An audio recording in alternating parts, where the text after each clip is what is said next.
Okay, so this is just going to be a session that's going to give you a little bit of energy to get through the rest of the day. The name of it is Make Work Count.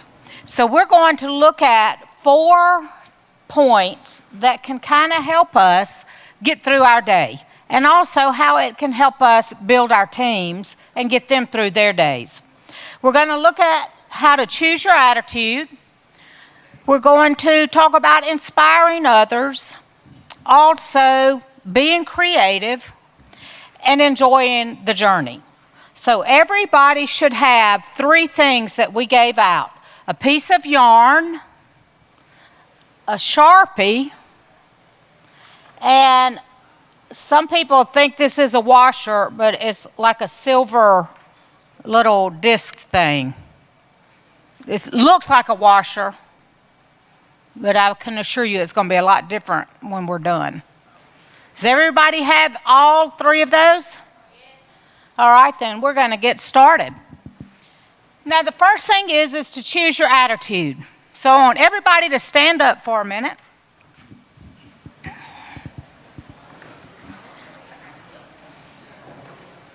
This is our exercise portion of the session, all right? And I want you to reach as high as you can. Kind of all right, shake it out. Now, y'all, let's go a little bit higher, okay? Stretch it like, the creaking and popping is good, all right? Bring it down, shake it out a little bit. Let's go one more time. On your tiptoes, go as high as you can, okay? All right, have a seat. Now, how many of you were able to reach higher the second and third time? Everybody? Then why didn't you do what I asked you to do the first time? Because I said stand up and reach as high as you can. Oh, you did it right. The first time. You never got any higher, did you? What happens to us, y'all? Do we get satisfied with just enough? Absolutely. Now, what happened when you stretched the second and third time? Kind of pick up your energy a little bit, get a few of the kinks out.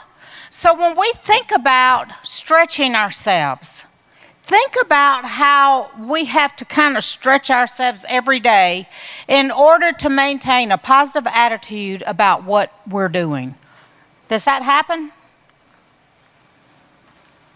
Who is in control of your attitude? Who? You are, absolutely. Who affects your attitude? All the other people, right? Everybody else does. So it's up to us to try to maintain positive energy and be positive throughout the day because of other people that kind of come in and try to mess it up. Does that happen?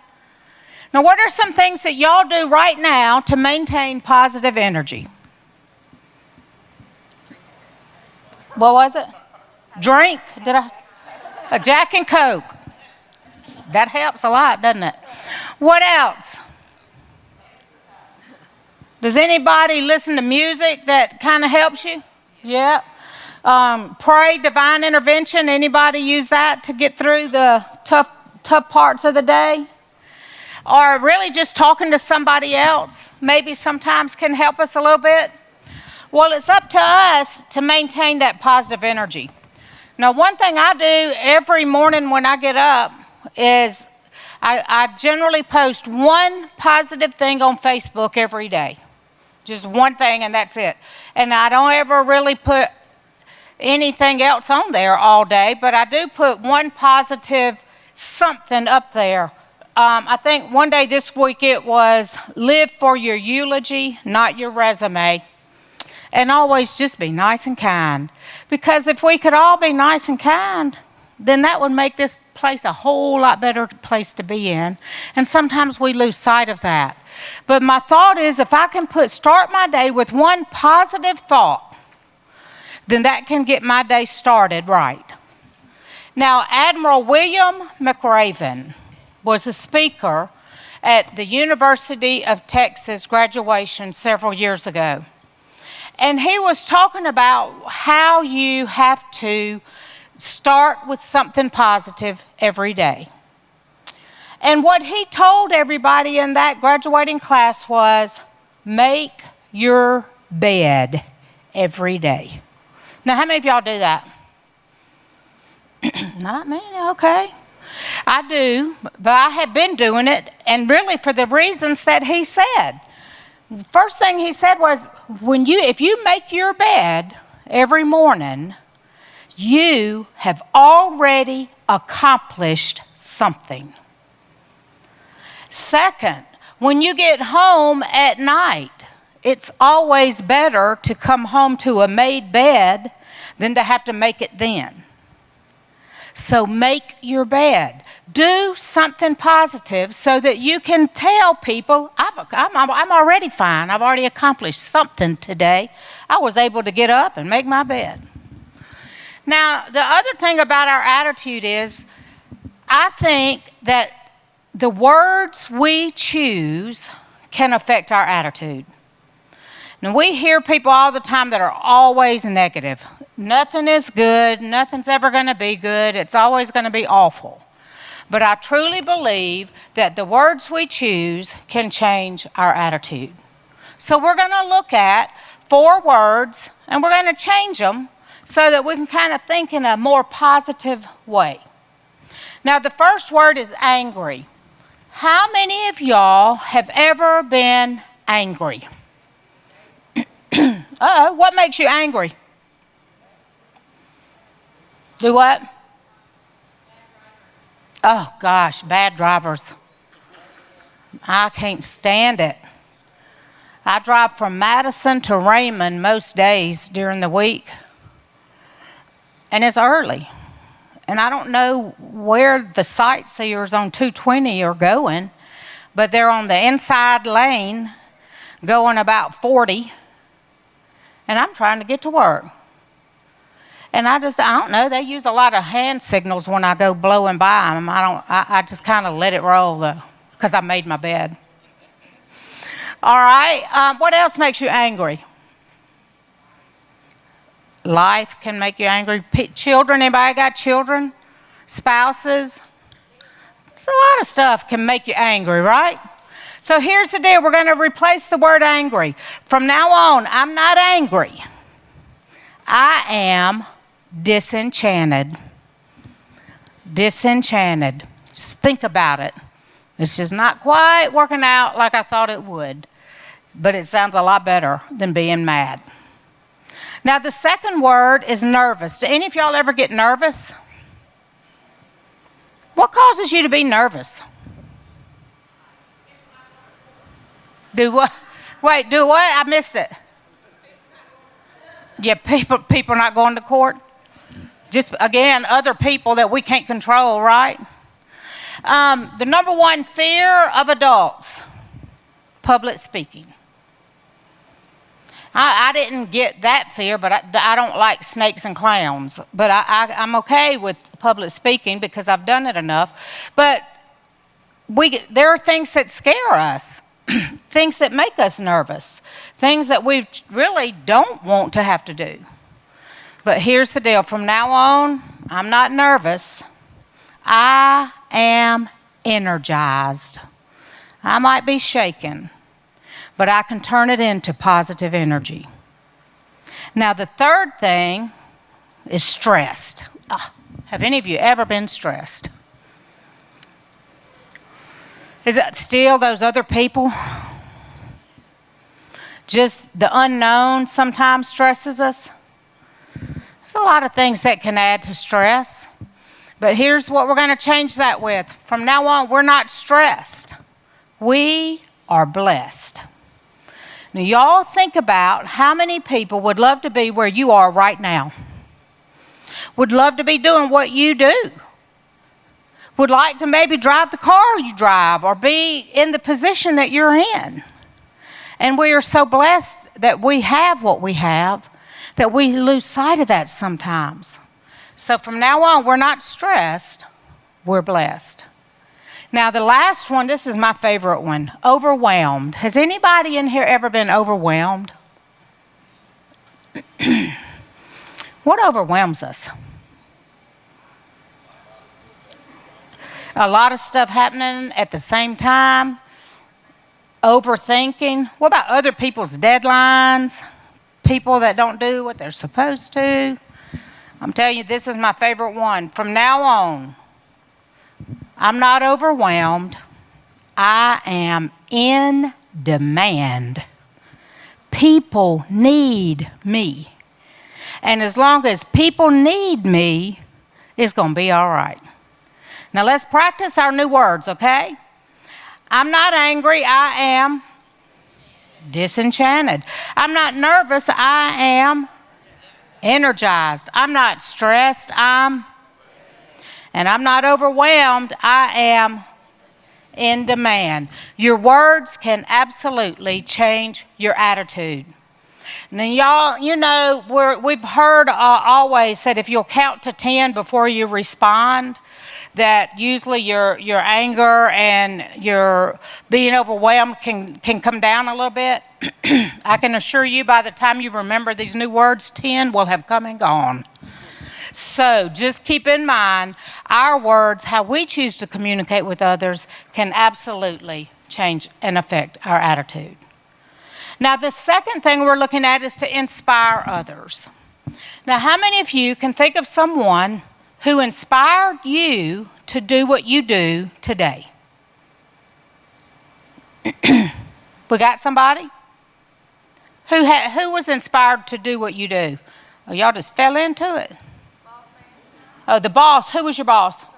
Charles inspired you. What about him inspired you to do this? Okay, encouraging. Wait, I don't think they can hear you. All right, here, tell him. He heavily recruited us. Yes.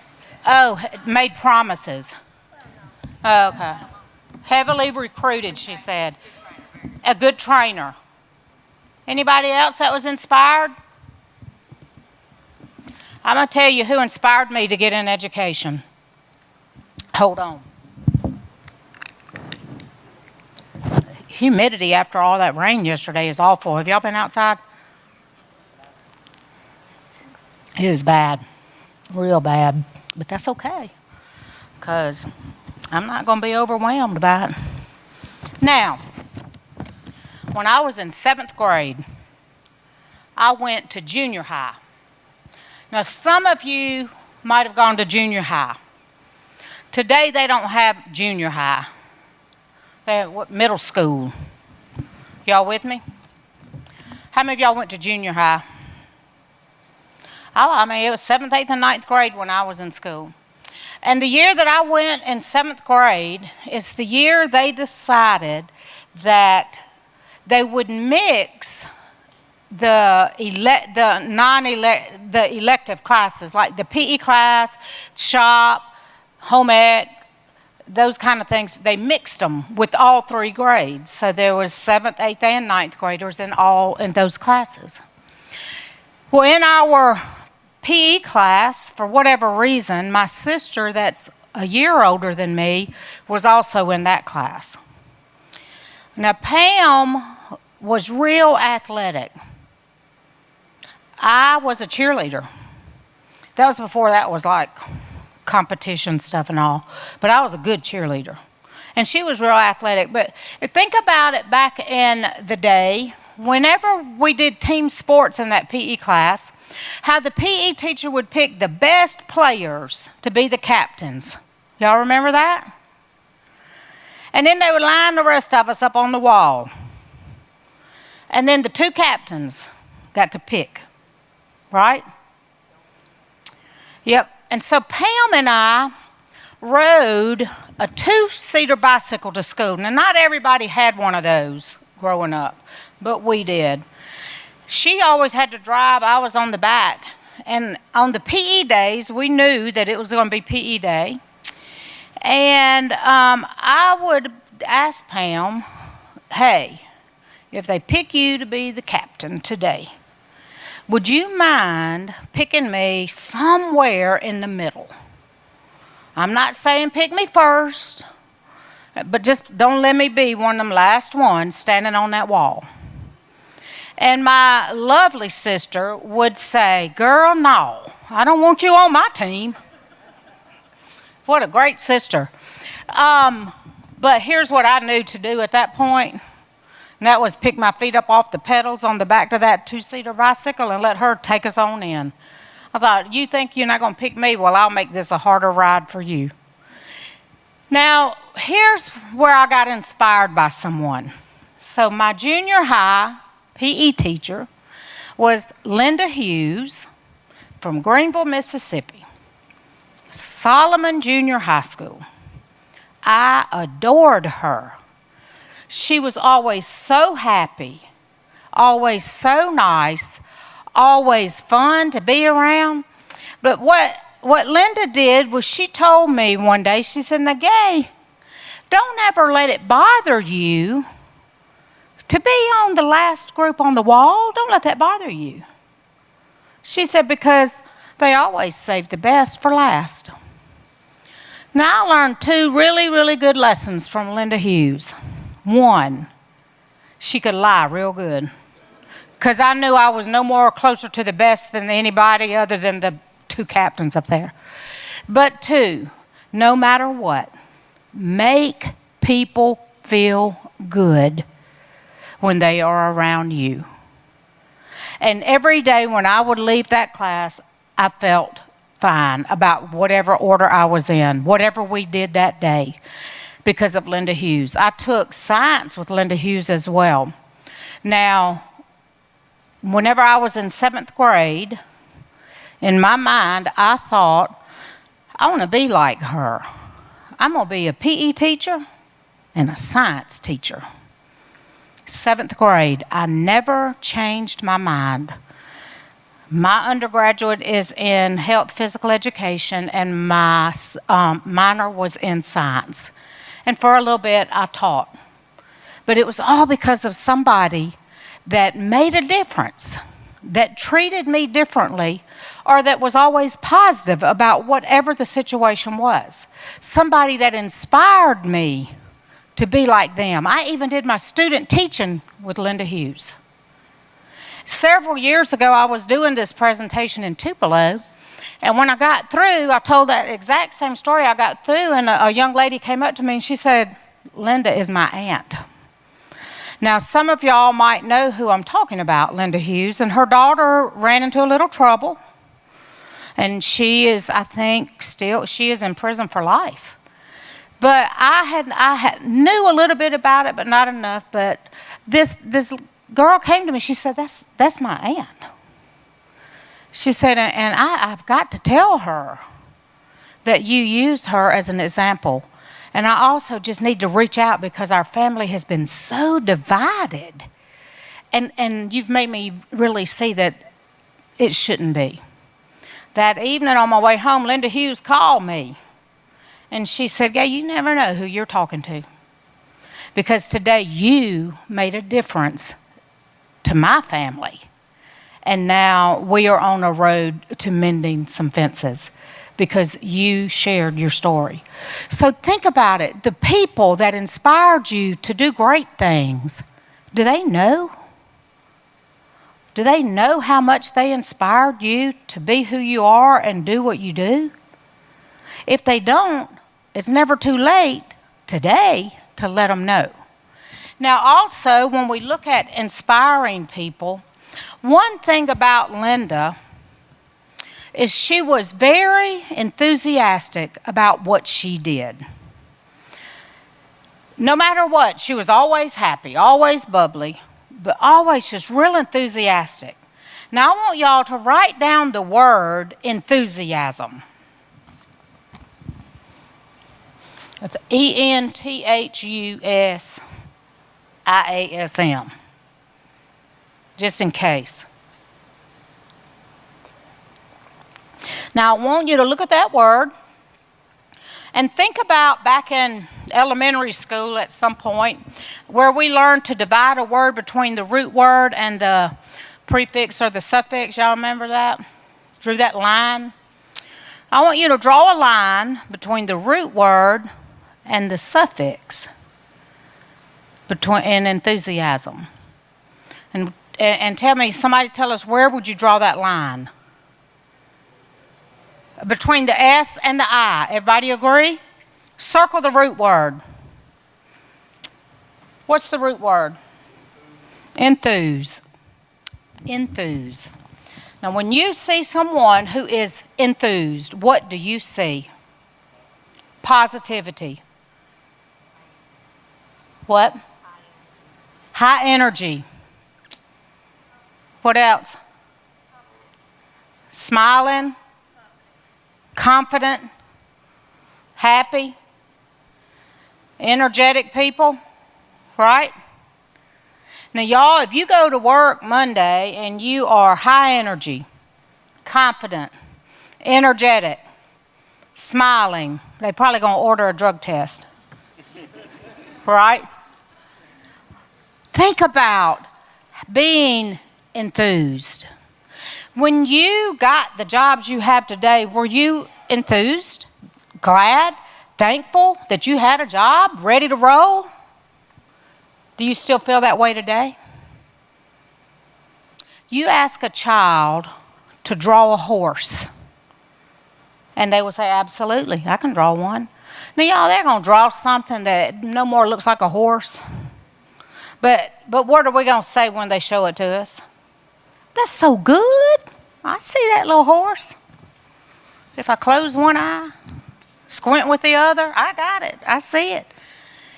You ask an adult, hey, I want everybody to draw a horse.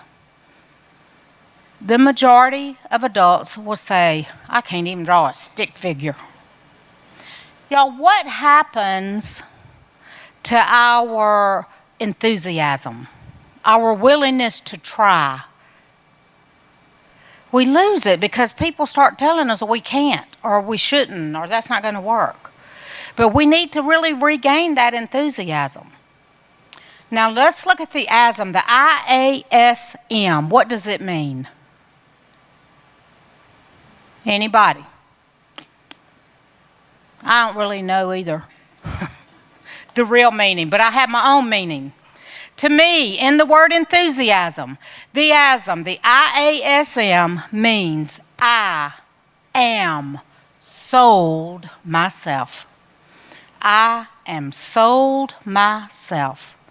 In order to be enthusiastic about what you're doing, do you have to be sold on it? Do you have to be supporting it and 100% behind it to be enthusiastic about what you're doing? Absolutely. So Linda Hughes was sold on teaching.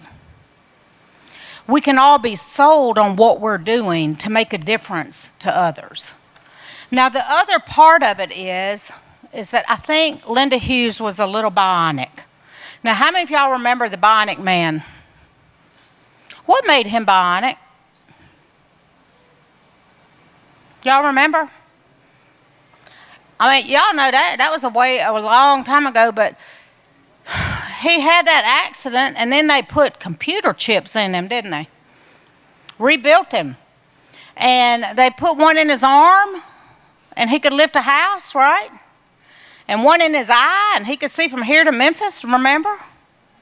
He could run real fast. So, now back in the day, we didn't have a clue what that was. Today, that's probably not unusual. But also today, I've given everybody in here a bionic chip. Now, it might look like a washer, but here's the deal. This chip right here is valuable. It's not worth, how much was he worth? $6 million. $6 million man. It isn't worth that. Don't try to sell it. But it is valuable nonetheless. Here's what bionic means to me. Believe it or not, I care. Believe it or not, I care. Now, these nifty little bionic chips are made to go on your key ring, or they'll go in your change purse and your pocket. But here's the challenge for you. Every time you see or touch your new bionic chip, Y'all be reminded to let people know how much you care, how valuable they are, because we don't do that enough. So be sure that you don't lose your bionic power just because we get so caught up in the day-to-day stuff. We can inspire people by sharing our bionic power. Now, our next point is to be creative. Be creative. Now, everybody has a piece of yarn, and you need to get a partner. So everybody get your yarn and a partner. And one pair come up here because I'm going to let you demonstrate for everybody. I'm going to let you. Don't rush the front of the room, please. But everybody needs a partner in their yarn. Now, I'm going to demonstrate what you're going to do with your partner to get set up before we start, okay? And then I'll walk around and make sure everybody's participating.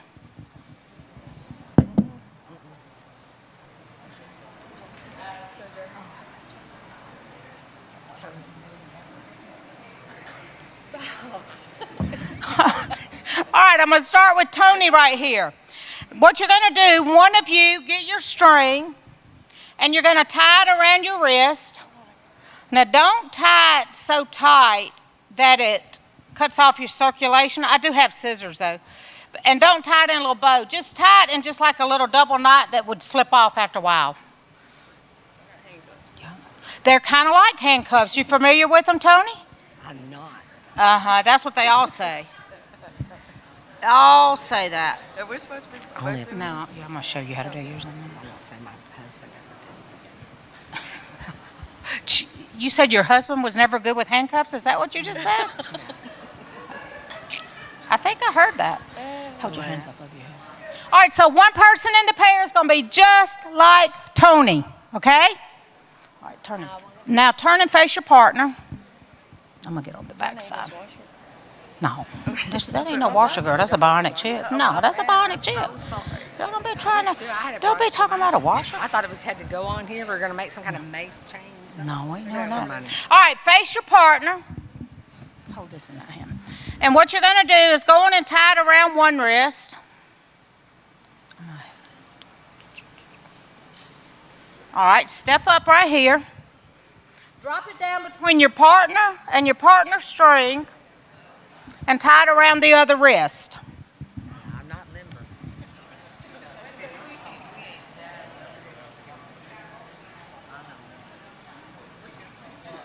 She say?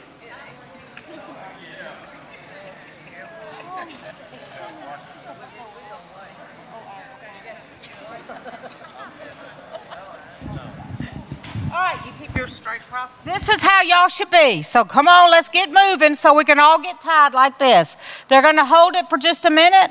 Stay like that. I'll be right back. If you don't have a partner, I bet you I can find you one.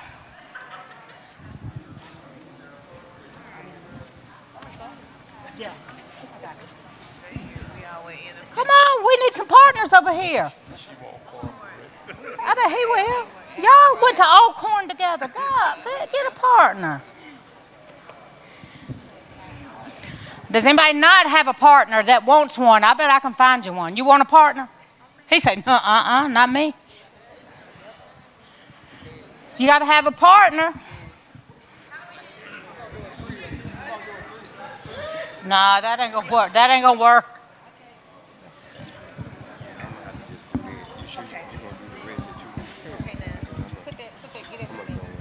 Put that under or over? I know, and it look like he ain't even gonna try to help you tie. You gonna try to tie with one hand or something. I know. I see. I that. did. He say, look, she knows how to crochet.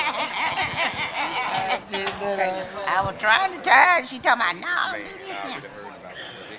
I told her how it went.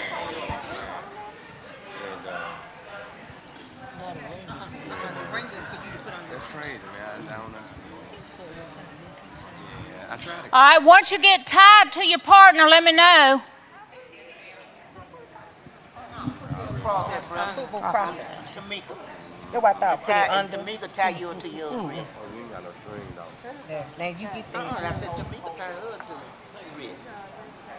Joanna, that's what I'm saying. Tamika tied Brenda to her wrist. She gonna get it. Yeah, but she tied it now. That's all you had to do. Perfect. All right. Anybody need some help?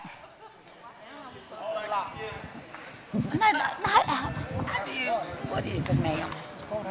She said, "What is it, ma'am? How did you get this on?" I didn't. My partner put it on. He sure tied it tight. He didn't want you to get it on. I don't think he wanted me to get away. Look, I think he didn't either. You got to do it like this. Now put your hand in there. Told you. Now we need to add him. You can't do 3. Why not, girl? It ain't gonna work. You'll see in a minute. I thought she wanted. He just gonna coach. You gonna coach? Okay. All right. Here's what you have to do. Yep. Y'all got y'all's right? All right. So what you have to do is become separated from your partner without taking the strings off, without untying them, without biting them, breaking them, cutting them. The strings actually stay right where they are. And you become separated, okay? Who did it? If you do it, you're going to have to show us all how. Oh, look at them. If you're not playing and you have a camera, now's a good time to make extra money. Some pictures.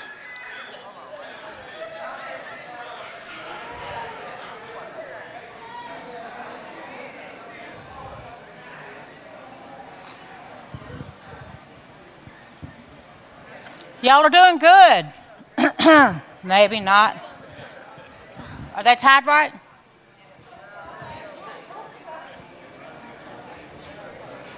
No, what y'all doing? Did y'all get undone? Y'all didn't get undone. Well, I can tell by the way the strings are, it didn't quite work out. Tell me you're tied up right here.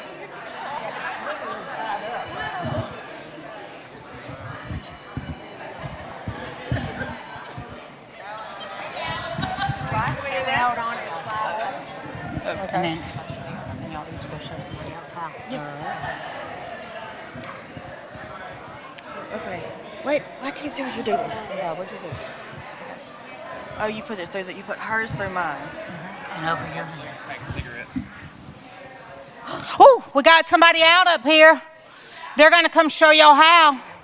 The other way. You got to show me again. I need more OJT than No, that. She says she needs the OJT. You're close. You are so close. Do it from the back side. So, like if you're going to take it, from the back.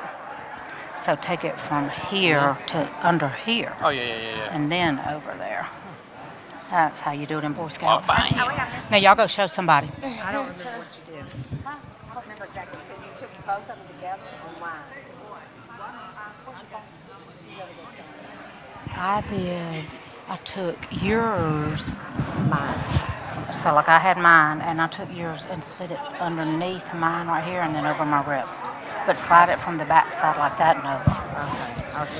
All right, we got a couple of people that are out that can help you. Otherwise, you're going home with whoever you're tied to. How we doing over here? Ooh, what? So now we're over here. We are crocheting. That y'all ain't that. What? That ain't how that works now. That's what we thought about doing too. How did y'all even get there? That ain't even how that works. I'll show y'all. Can y'all go show somebody? Do it. All right. See, you do So it I so knew fast. it. Well, it's easy.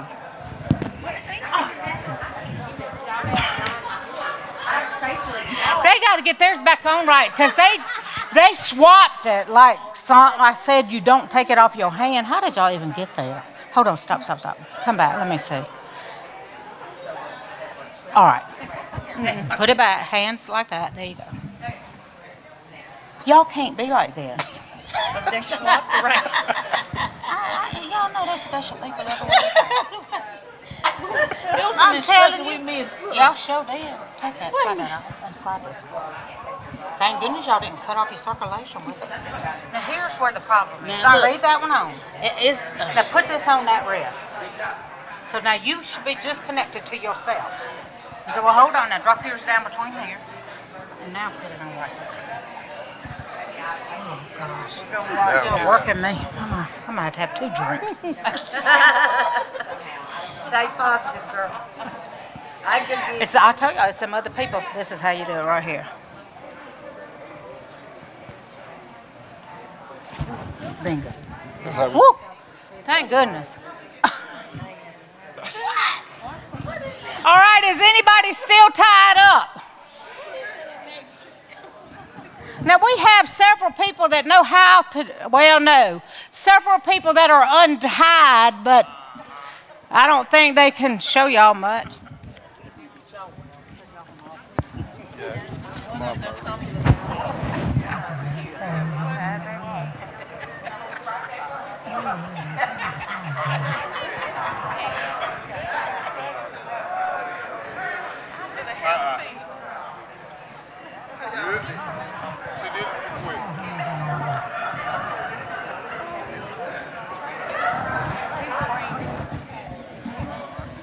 So you went up under this here?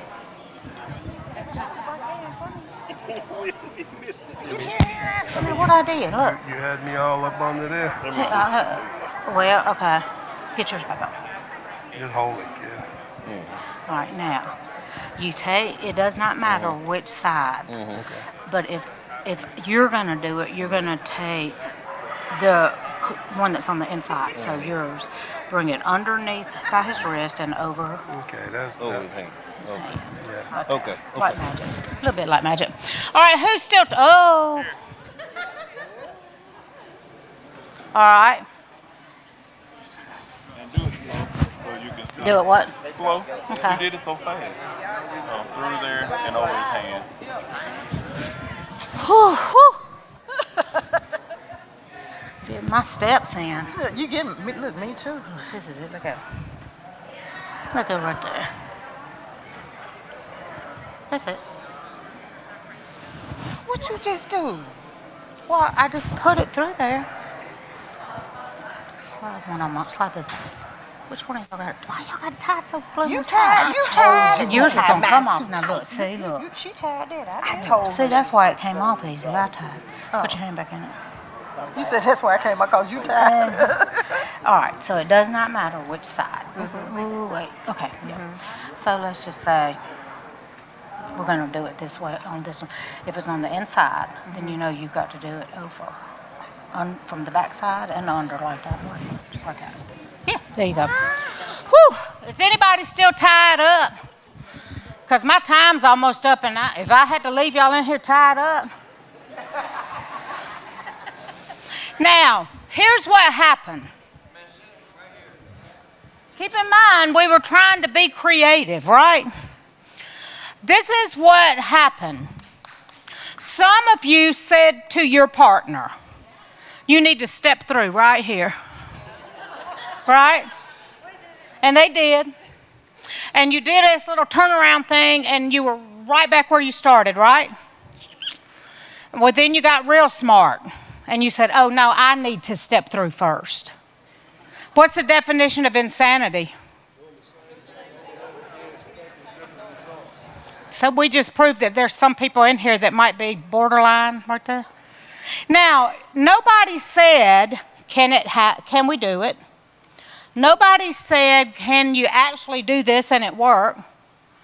And apparently nobody is an Eagle Scout, because I think they learned that. If so, it might have been a while. But when I showed you how, or someone showed you how easy was it? Very easy. And some still don't know what happened. But it happened, right? Now, do we make things more complicated sometimes? Because we don't ask questions, or we don't say, hey, is there a better way, or can we do this differently and still have good results? So it's up to us, y'all, when we're inspiring people, we need to also encourage creativity. Think outside what looks normal, because sometimes there's a different way to do things that makes us be more productive, takes less time, and is easier than when we get all tied up. Now, our fourth and final point that we're going to look at is to enjoy your journey. Now, we all know we're only coming this way one time, right? And that's it. We don't get do-overs in this life. So it's up to us to enjoy the time that we have here. Now, when we look at enjoying the journey, one thing to me that's really important is that we could all smile more. Now, I have given everybody their very own Sharpie. I want you to get your Sharpie, and what you're going to do with your Sharpie is you're going to draw a smiley face on your pointer finger. Do not slip over one. We're just smiling with this finger, not this one, okay? Just a smiley face with your Sharpie.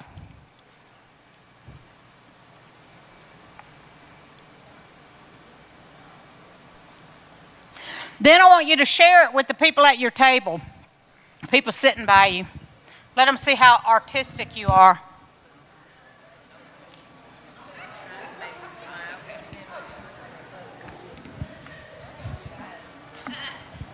Now, how many of you do not have a tattoo? Well, you do now. This is a permanent marker. So if you have one, now this is a good one to have right here. All right, but here's the deal. Y'all, how much does it cost to smile? Nothing. What happens when we smile at somebody? They usually smile back. Now, I've heard before we need to all smile while our teeth are still good. So smile more. But here's the deal. I've given you this Sharpie to keep forever and ever. And you will never look at Sharpie the same way after today. Because to me, what Sharpie really means is that smiles have a real positive impact every day. Smiles have a real positive impact every day. We can take what we do seriously, but y'all, we don't have to take ourselves too seriously, because if something happens to us, they'll either fill your shoes, close the shop, or do something else. But honestly, we all sometimes take ourselves way too seriously, and we need to lighten up, smile more, and enjoy the journey. Now, in closing, I'm going to share a story about my family that kind of, to me, shows the value of and the importance of enjoying the journey every day.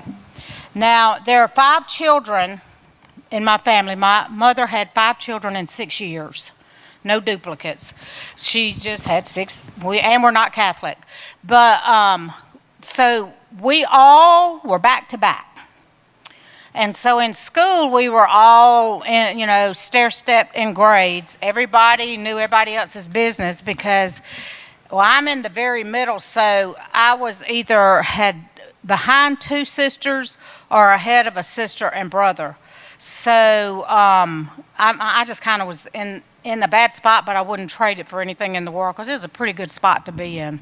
But the thing is that my parents taught us to enjoy the time you have with the people you have. Make sure that they know how much you value them. Make sure how much they know that you care about them. But enjoy the time you have with them, because we're only coming this way one time. So we have to enjoy the journey. Now, 22 years ago, my parents' house burned. Now, my parents live in the huge town of Oakland, Mississippi. And they had gone out of town. It was in January. And they had gone to my brother's in Nashville. And my oldest sister lives across the railroad tracks from them and called, and she said, Gay, Mom and Daddy's house is on fire. and it's going to be gone. Well, she then told me that she had called my brothers, and she told him to get my dad up. And when my dad got on the phone, she said, I needed to let you know y'all's house is on fire. And she said the first thing that my dad said was, tell him to be safe. I don't want anybody hurt. There's nothing in that house worth somebody getting hurt. There's a full basement under it, and I don't want anybody falling through. Plus, I just bought 2 5-pound bags of gunpowder, and I don't want anybody hurt. Now, a lot of times people, their first thought is get the family Bible or get the pictures or get something. That was not even in his mind. Nobody gets hurt. So the next morning, all of the girls were at my sister's house across the road waiting on my parents to get home. Now, y'all, it was the coldest night of the year, the last of January. The little volunteer fire trucks that showed up, most of them were frozen when they got there. The ones that could pump water, the water froze before it hit the flames. So their house was gone within an hour. It was an old farmhouse, and it was gone within an hour, everything. They would have been married 50 years that year. So imagine all the stuff from 5 children in that house that was gone. So we were waiting on them to get there, and when finally they got there from Nashville, my dad got out and looked where the house used to be, and he said, well, shoot, it really burned. And we're like, yep, it did. He said, but y'all, you know what? It's a good thing we were out of town, because we got our 3 best outfits and our teeth. He said, we got our teeth. Now, we were all stunned because he was thankful that they were out of town. We never really heard them complaining or upset and, just devastated. It was, we're going to build a new house. We're going to build bigger. We're going to build better. We're going to build nicer. We're going to have enough bedrooms so all 5 of y'all can be right here during holidays and everybody can be together, and it's just going to be great. And truly, immediately, they started building a new house. And my dad would go over there. They were renting a little 2-bedroom house across the road a little bit. And every day, though, he would go and help whoever was building the house, whatever they were doing that day, he was over there helping them. And then about 2 weeks before they were to move into their new house, it was 7 months later, my dad got up and he told my mother, he said, I feel kind of funny. And he died of a massive heart attack right then. Never been sick. Had a physical the Friday before.